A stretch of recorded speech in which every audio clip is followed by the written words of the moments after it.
बिस्मिल्लाहिर्रहमानिर्रहीम। अस्सलाम वालेकुम गाइस। आज मैं आपको बताऊंगी कि आपने 1 मंथ में बीडीएस फर्स्ट ईयर का सिलेबस जो है उसको किस तरह से कंप्लीट करना है। ठीक है, ये थोड़ा सा मैंने स्केड्यूल बनाया है, अब ये भी मतलब इतना क्लियर नहीं है, साफ नीट नहीं बना। ठीक है, तो आपने क्या करना है, इसको मैं बताती हूँ आपको, आपने इसको नोट कर लेना है और इसका जो है वो आपने प्रॉपर एक अपना स्केड्यूल इसको बना लेना है। ठीक है, यानी कि मैं आपको बताती जाती हूँ, आप साथ साथ इसको आप नोट डाउन करते जाएँ। ठीक है, एक दफ़ा आप वीडियो देख लें, अगर आपको अच्छी लगी है तो आप ज़रूर इसको जो है वो करें।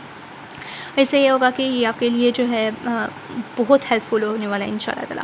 तो आपने इसको किस तरह से प्रिपेयर करना है, 1 मंथ का है। इसमें बहुत से बच्चों ने जो है वो कहा था कि उनके स्टैंड अप स्टार्ट हो रहे हैं, तो हम स्टैंड अप्स की प्रिपरेशन जो है वो किस तरह से करें। ठीक है, इनके अब उनके पास 1 मंथ रह गया, 20 अक्टूबर तक उन्होंने कहा है कि हमारे स्टैंड अप स्टार्ट हो रहे हैं और सारा सिलेबस जो है उसमें इन्वॉल्व है, तो हम उसकी प्रिपरेशन जो है वो किस तरह से करें, उसको किस तरह से मैनेज करें, टाइम जो उनसे मैनेज नहीं हो रहा, तो वो मैं आज आपको बताऊँगी कि आपने किस तरह से इस टाइम को जो है वो मैनेज करना है। कुछ बच्चों के जो है मिड टर्म्स हैं 20 अक्टूबर के बाद और कुछ के जो हैं वो स्टैंड अप्स हैं। ठीक है, तो जिनके मिड टर्म हैं उनको तो सिलेबस कम होगा, वो इजीली इसको मैनेज कर लेंगे। अगर वो इस वीडियो को देख लेते हैं तो उन्हें पता चल जाएगा कि उनके कौन कौन से चैप्टर्स हैं और उन्होंने किस तरह से इसको जो है वो मैनेज करना है। ठीक है, उनको टाइम से ज़्यादा मिल जाएगा, वो एक दिन में एक चैप्टर की बजाय आधा चैप्टर कर लेंगे। ठीक है, तो इस तरह से वो रिवीजन अच्छे तरीके से कर सकेंगे। तो आपको मैं बताती हूँ, और इसमें आज की वीडियो में मैं आपको साथ साथ जो है वो थोड़ा सा मोटिवेट भी करती जाऊँगी। ठीक है, बहुत से बच्चे जो उन्होंने कहा था कि हमें मोटिवेट करें, हमारे से पढ़ा नहीं जा रहा या जो भी इस तरह से मसले मसाइल हैं, तो इंशाअल्लाह ताला मैं आपको साथ साथ मोटिवेट भी करूँगी और साथ साथ बताऊँगी भी कि आपने किस तरह से इसको प्रिपेयर करना है और प्रॉफ में आपने किस तरह से पेपर्स को जो वो अटेम्प्ट करना है। ठीक है, सो लेट्स स्टार्ट कि आपके पास आप देखें कि 4 बुक्स हैं। ठीक है, एक आपके पास जो बुक आ जाती है हमारी आपकी आ जाती है ओरल बायोलॉजी की बुक है एक आपके पास। ठीक है, एक बायोकेमिस्ट्री है, ठीक है, फिजियो है, एंड आपके पास हमारे पास एनाटमी आ जाती है। ठीक है, आपके पास ये 4 बुक्स हैं। इन 4 बुक्स को अपने 1 मंथ में किस तरह से कंप्लीट करना है। जैसा कि आज 15 सितंबर है, 15 सितंबर से अगर आपका टाइम टेबल जो है वो स्टार्ट किया जाए, तो ये मैंने लिखा है। ठीक है, 15 सितंबर। बहुत से बच्चे ऐसे हैं कि जो एक दिन में जो है वो 2 बुक्स पढ़ लेते हैं और बहुत से बच्चे ऐसे हैं जो एक दिन में सिर्फ एक ही बुक पढ़ते हैं। तो मैं प्रेफर करूँगी कि आप एक दिन में एक ही बुक को पढ़ें। ठीक है, और क्योंकि आप जो चैप्टर पढ़ रहे हैं अगर आप उस दिन स्किप कर देते हैं तो वो फिर आप जब दोबारा पढ़ते हैं ना आपको पिछले की समझ आती है और ना अगला आपसे होता है। तो आप कोशिश करें कि जिस दिन एक दिन आपने जो टॉपिक स्टार्ट किया है उसको कंप्लीट करें, चैप्टर को कंप्लीट करें, देन आप नेक्स्ट चैप्टर या नेक्स्ट बुक को स्टार्ट करें। ठीक है, तो आपने अब चैप्टर नंबर जैसे ओबी है ओरल बायोलॉजी, जिनका हमारे अब स्टैंड अप अगर पहले नंबर पे ओरल बायोलॉजी का है तो वो ऐसा करें कि पहले एनाटमी स्टार्ट कर लें। ठीक है, और अगर किसी का मतलब मोस्टली जो है ओरल बायोलॉजी उसका पेपर पहले आता है। ठीक है, तो कईयों का जो है वो एनाटमी का पहले होता है, तो वो फिर ऐसा करें कि ओरल बायोलॉजी पहले 10 डेज़ में याद कर लें। ठीक है, तो किस तरह से करना है, यानी कि जब आपका पेपर है उससे पहले आपने सिर्फ उसी सब्जेक्ट को, अगर आपका एनाटमी का पहले पेपर स्टार्ट होना है तो आप एनाटमी जो है वो लास्ट पे स्टार्ट करें। ठीक है, तो इसके बाद जैसे ओरल बायोलॉजी है इसको आपने 10 डेज़ देने हैं। ठीक है, उसके बाद आपके पास फिजियो आ जाती है, उसको आपने जो है 8 डेज़ देने हैं, बायोकेम को अपने 6 डेज़ देने हैं और एनाटमी को अपने 10 डेज़ देने हैं। ठीक है, ये मतलब कि 1 मंथ एंड 5 डेज़ का ये आपका स्केड्यूल होगा। ठीक है, इसमें मैं आपको यहाँ पे बताती हूँ दोबारा से कि आपने किस तरह से करना है। जो आपकी ओरल बायोलॉजी है उसको आपने 10 डेज़ देने हैं, जो मैंने टाइम टेबल बनाया है उसके अकॉर्डिंग मैं आपको बता रही हूँ। ठीक है, उसके बाद आपके पास जो फिजियो आपने स्टार्ट करनी है, फिजियो को अपने 8 डेज़ देने हैं। ठीक है, उसके बाद हमारे पास बायोकेम है, बायोकेम को आपने 6 डेज़ देने हैं, एंड देन एनाटमी। ठीक है, जो एनाटमी है आपकी उसको अभी आपने 10 डेज़ देने हैं। ठीक है, आपने कोशिश करना है कि इसको 10 डेज़ दें, मतलब आपका ये जो मैंने स्केड्यूल बनाया है 20 अक्टूबर तक बनाया है। ठीक है, तो 20 अक्टूबर के बाद भी फिर आपके पेपर स्टार्ट हो रहे हैं 21 22 को, तो 1-2 दिन आपको ज़ायद मिल जाएगा, वो इस इनफ होगा। ठीक है, तो आपने इसको किस तरह से प्रिपेयर करना है। तो पहले नंबर पे अगर आपने ओरल बायोलॉजी स्टार्ट की है, ठीक है, तो जो ओरल बायोलॉजी के इंपॉर्टेंट चैप्टर्स हैं वो भी मैंने पिछली वीडियो में भी अपलोड किए हुए हैं और उसमें भी सारा मैंने बताया हुआ है कि किस तरह से आपने प्रिपेयर करना है। ठीक है, तो इसमें भी मैं आज आपको दोबारा से जो है वो एक क्लियरली वीडियो बताऊंगी। ठीक है, इसमें आपने किस तरह से प्रिपेयर करना है। जैसे हमारे पास अब ओरल बायोलॉजी में 10 डेज़ हैं, तो ये जो मैंने वीडियो बनाए टॉपिक्स लिखे हुए हैं कि आपने 10 डेज़ किस तरह देने हैं। जब पहला दिन होगा आपका, ठीक है, जब आपने स्टार्ट करनी है स्टडी, तो उसमें आपने चैप्टर नंबर 4 और चैप्टर नंबर 5 करना है। ठीक है, चैप्टर नंबर 4 में जैसे कि सेल जंक्शन है, साइटोस्केलेटन है, उसकी डायग्राम्स हैं, चैप्टर 5 की डायग्राम्स हैं, बेल स्टेजेस हैं। ठीक है, तो यही चीज़ें इंपॉर्टेंट हैं और यही आपने करनी है। ठीक है, सिग्नलिंग मॉलिक्यूल्स वगैरह आ जाते हैं, जीन्स के बारे में थोड़ा बहुत लिखा हुआ है, मतलब कि इन दोनों चैप्टर्स की गाइडलाइंस भी, ओरल हिस्ट्री ऑलमोस्ट सारी गाइडलाइंस जो है वो मेरे चैनल पे अपलोडेड है। आप वो सारी गाइडलाइंस देखिए, आपको ये लिए बहुत ज़्यादा इंशाल्लाह ताला हेल्पफुल होगी, ठीक है। और मुझे इसका फीडबैक भी मिलता रहा है बच्चों से, उन्हें बहुत जो ऐसे फ़ायदा हुआ है। तो जिन्होंने नहीं देखी वो भी देख लें, इंशाल्लाह ताला बहुत हेल्पफुल होंगी, ठीक है। तो वो आप जब मार्किंग देखेंगे उसके अकॉर्डिंगली अगर आप पढ़ेंगे, ठीक है, तो 3 घंटे में आप चैप्टर नंबर 5 कर लेंगे। अगर आपने पहले नहीं भी किया फिर भी आप कर लेंगे, 3 घंटे में चैप्टर नंबर 5 कर लेंगे और 2 घंटे में आप चैप्टर नंबर 4 कर लेंगे। यानी कि डेली आपको जो है 3 to 4 आवर्स पढ़ना पड़ेगा, ठीक है। आपने जो स्टडी स्टार्ट अगर आप ये 1 मंथ जो है इसको अच्छे तरीके से अचीव कर लेते हैं, देन आपके पास जो अगले 3 मंथ होंगे वो आप इजीली कर सकेंगे, ठीक है। और अगर आपके सेंडप्स पास होते हैं तभी मोस्टली आपके जो एडमिशन है वो जाता है। तो सेंडप्स पास करने के लिए आपको ये 1 मंथ जो है वो करना पड़ेगा। तो अगर आप ये 1 मंथ अभी अच्छे से कर लेंगे तो आपको आगे भी फ़ायदा होगा, आपकी 2-3 दफ़ा रिवीजन हो जाएगी, प्रॉफ में आपके लिए बहुत ज़्यादा हेल्पफुल होगा, ठीक है। तो ये जो 1 मंथ है ना, इसको आप अचीव कर लें, ठीक है। 20 अक्टूबर तक आप आज से पढ़ना स्टार्ट कर दें और 20 अक्टूबर तक इसको पढ़ दें और इसी तरह से पढ़ें इंशाल्लाह ताला। अगर आप इस मेरे स्केड्यूल बनाए हुए स्केड्यूल का 60 to 70% भी अचीव कर लेते हैं ना अभी इस 1 मंथ में, then you can do it in prof 100%, ठीक है। इंशाल्लाह ताला आप 100% ज़रूर अचीव करेंगे, क्योंकि अगले 3 मंथ्स भी आपके पास होंगे और उसमें भी आप 2-3 दफ़ा रिवीजन कर सकेंगे। उसका भी मैं इंशाल्लाह ताला स्केड्यूल बना के आपको दूँगी, तो आपने वो ज़रूर करना है, ठीक है। तो जिस तरह से मैं आपको कह रही हूँ आपने उस तरह से अपनी स्टडी स्टार्ट करें, ठीक है। तो आपने डेली के 5 आवर्स जो हैं वो पढ़ने हैं, ठीक है। अगर आप कॉलेज जा रहे हैं अभी तो कॉलेज से आके रात को बहुत टाइम होता है, अपनी नींद कम कर लें, 4 से 5 घंटे इनफ होते हैं। आप सुबह के टाइम 2-3 बजे रात को सो जाएँ, सुबह 5-6 बजे उठ जाएँ, ठीक है। 5 बजे उठ के नमाज़ कुरान वगैरह पढ़ें। और एक बात कि आपने नमाज़ और कुरान पाक बिल्कुल नहीं छोड़ना। कुछ बच्चे मैंने देखे हैं कि वो कुरान से स्टडी इतनी ज़्यादा करते हैं लेकिन प्रॉफ में कोई ना कोई ऐसा मसला हो जाता है कि वो ड्रॉप कर जाते हैं, ठीक है। तो इस तरह से बिल्कुल नहीं होगा, ठीक है, क्योंकि उन्होंने अल्लाह पे यकीन नहीं रखते, नमाज़ कुरान जो उस पर ज़्यादा वो नहीं देते बल्कि पढ़ाई में ज़्यादा लगे रहते हैं।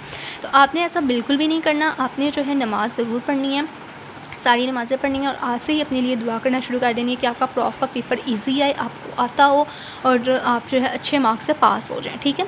तो ये आज से ही आप अपनी दुआ शुरू कर दें, नमाज़ शुरू कर दें, ठीक है। कुरान पाक भी पढ़ा करें, ज़रूरत फ़तह पढ़ा करें, तो इंशाल्लाह ताला आप ज़रूर कामयाब होंगे, ठीक है। और साथ अपनी स्टडी जो है उसको ज़रूर करें, ठीक है। तो आप शाम को भी अगर कॉलेज जाते हैं सुबह के टाइम, तो शाम को आप 9 से रात 2 बजे तक, ठीक है, रात 9 से 2 बजे तक इनफ टाइम होता है और ये बहुत अच्छा टाइम होता है कि आप अपनी स्टडी कर सकें, ठीक है। तो 9 बजे से लेकर 2 बजे तक रात को आप पढ़ा करें, ठीक है। 2 घंटे आपको चैप्टर नंबर 4 पे लगेंगे, 3 आवर्स आपको चैप्टर नंबर 5 पे लगेंगे और आप कर लेंगे, ठीक है, इंशाल्लाह ताला। और उसके बाद देन चैप्टर नंबर दूसरा दिन होगा तो चैप्टर नंबर 6 और इनेमल आपने करना है। इनेमल को 3 आवर्स देने हैं, चैप्टर नंबर 6 को आपको 2 आवर्स देने पड़ेंगे, ठीक है। इन सब की गाइडलाइंस अवेलेबल हैं और गाइडलाइंस का आपका ये होगा कि मतलब आप सोच रहे होंगे कि गाइडलाइंस हम देखेंगे तो उस पर भी हमारा टाइम वेस्ट होगा, कॉलेज में हमें जाना है ये वो। तो ईजी वे आपका ये मैं आपको बताऊँगी कि आप जो है क्या करें कि गाइडलाइंस के लिए आप सुबह जब कॉलेज जाने लगते हैं तो आप यूट्यूब से 1-2 कौन सा चैप्टर आपने याद करना है उसकी गाइडलाइंस डाउनलोड कर लें, ठीक है। रास्ते में गाड़ी में आते जाते जो है आप लोग कॉलेज आते जाते आप क्या करें कि वो गाइडलाइंस जो है उनकी मार्किंग कर लें और घर आके सिर्फ इजीली आप सिर्फ जो मार्क आपने किया होगा वीडियो से देख के उसको सिर्फ आप पढ़ लें, ताकि आपको उस टाइम बैठ के जब पढ़ने लगें तब आपको मार्किंग करने का टाइम वेस्ट ना हो, ठीक है। तो ये बहुत अच्छा जो है वो काम है। आप अब मतलब ये जो टीवी वगैरह है अब चीज़ें छोड़ दें, सिर्फ जब आप घर आते हैं या कि आप मोबाइल यूज़ करते हैं तो उस टाइम मोबाइल यूज़ करने के बजाय अगर आप गाइडलाइंस देख लें और जब आप पढ़ना स्टार्ट करें तो तब आप इजीली सिर्फ इसको पढ़ सकें, ठीक है। तो 9 से रात 9 बजे से लेकर 2 बजे तक आप पढ़ें बैठ के, इंशाल्लाह ताला आपका ये ज़रूर होगा। उसके बाद आपने जो है वो डेंटिन पल्प करना है, ठीक है। इसको भी 3 आवर्स आपको लगेंगे और टूथ मार्को को आपको 1 से 1.5 घंटा लग जाएगा, ठीक है। तो ये आप इजीली कर सकते हैं। उसके बाद आपने चैप्टर नंबर 2 करना है 4th डे पे, ठीक है। 4th डे पे चैप्टर नंबर 2 और स्लाइवरी ज्ञान बहुत ज़्यादा इंपॉर्टेंट है, ये आपने ज़रूर करना है। और इन सब की कंपोजिशंस जो हैं वो आपने अच्छे तरीके से करनी है, ये चेंजेस इन सब की आपको आनी चाहिए, ठीक है। और टूथ मार्को की जो चैप्टर नंबर 2 इसके लोब्स वगैरह की जितनी भी डेफिनेशंस हैं, चैप्टर 1 की डेफिनेशंस हैं, डायग्राम्स हैं, ये सारी अपने अच्छे से करनी है।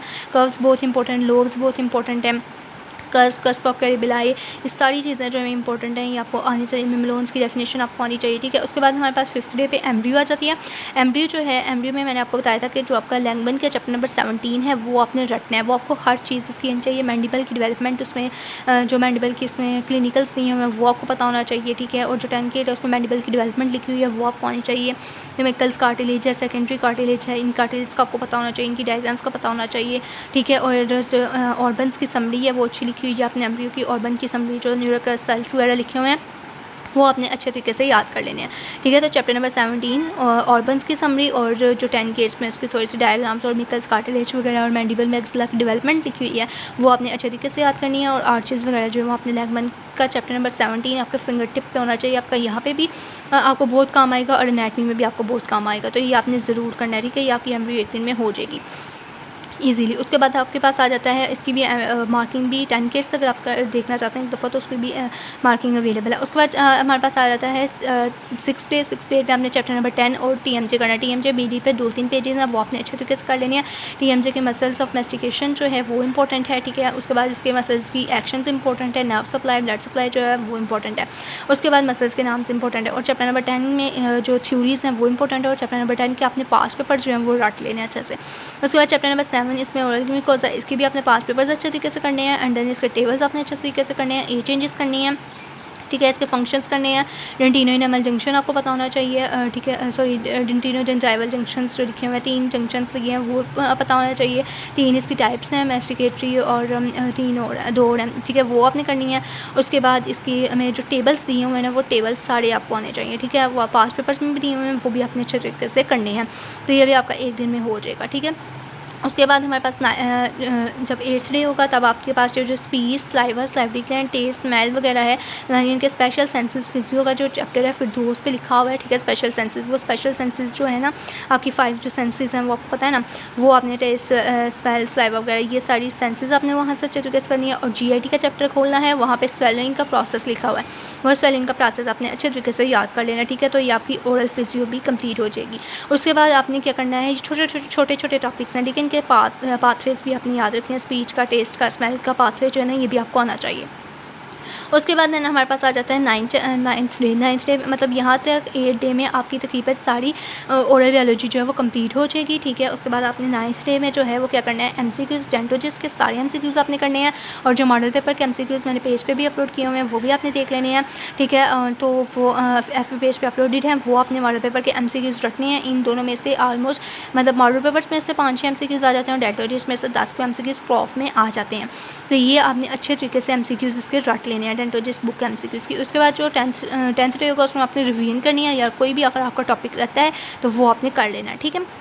तो इस तरह से आपकी ओरल बायोलॉजी 10 डेज़ में कंप्लीट हो जाएगी, ठीक है। तो ये आपने अच्छे तरीके से याद करना है, ठीक है। 10th डे में बल्कि आपने रिवीजन की जगह बल्कि क्या करना है, आपने एनोमलीज वाला चैप्टर करना है और अक्लूजल एस्पेक्ट्स करनी है, ठीक है, मोलर्स की, प्री मोलर्स की, और उसके बाद टूथ डिफरेंसेस करने हैं, ठीक है। 10th डे पे आपने ये चीज़ें करनी है, ठीक है। मैं लिख देती हूँ 7, ठीक है। इसमें आपने टूथ के डिफरेंसेस करने हैं, एनोमलीज वाला चैप्टर करना है और अक्लूजल सर्फेसेस करनी है, ठीक है। जो अक्लूजल सर्फेसेस हैं उसकी जो मोलर्स है उसकी मैंने अपलोड की हुई है, वो भी आप वीडियो देख सकते हैं।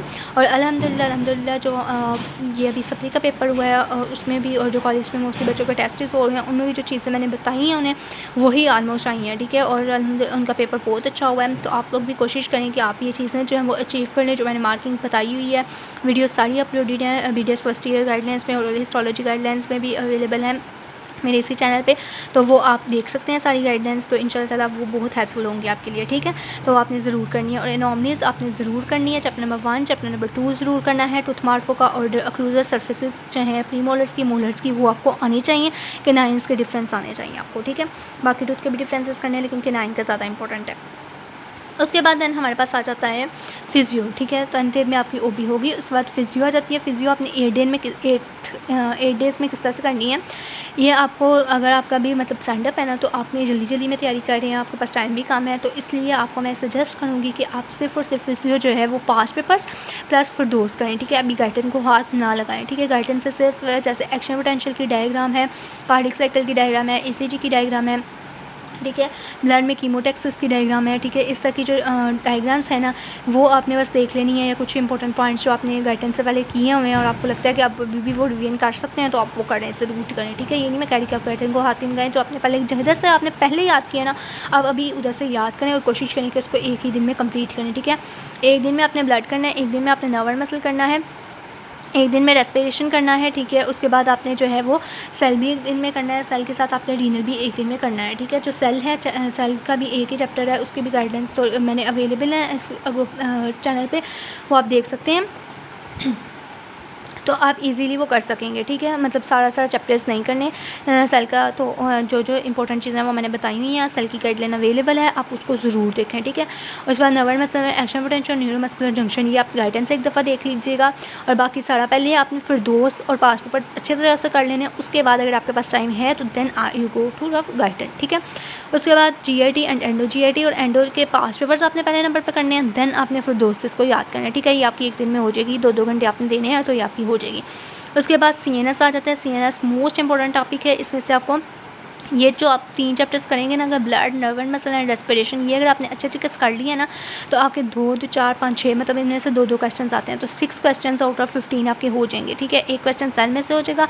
रीनल के 5 पेपर्स आप अच्छे से करेंगे तो रीनल का भी मतलब आपका हो जाएगा, ठीक है। तो 6, 7, 8 क्वेश्चन आपके ईजिली हो जाते हैं, ठीक है। उसके बाद CVS भी 5 पेपर्स में से ही क्वेश्चन शॉक वाला आ जाता है। कार्डिक साइकिल, ECG, ठीक है। और कार्डिक आउटपुट की जो डेफिनेशंस हैं उनमें से मोस्टली आता है पेपर।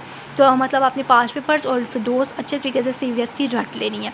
आपके ये भी क्वेश्चन हो जाएंगे एक दिन में, एक दिन में ये सारे चैप्टर्स हो जाएंगे आपके फिर 2 से और 5 पेपर से, ठीक है। 5-5 घंटे हैं आपके पास, आपने डेली के जो पढ़ने हैं उनमें आपने ईजिली पढ़ना है। और ये अगर अभी आप स्टार्ट करेंगे पढ़ना तो आप ज़रूर करेंगे और यू कैन अचीव इट, ठीक है।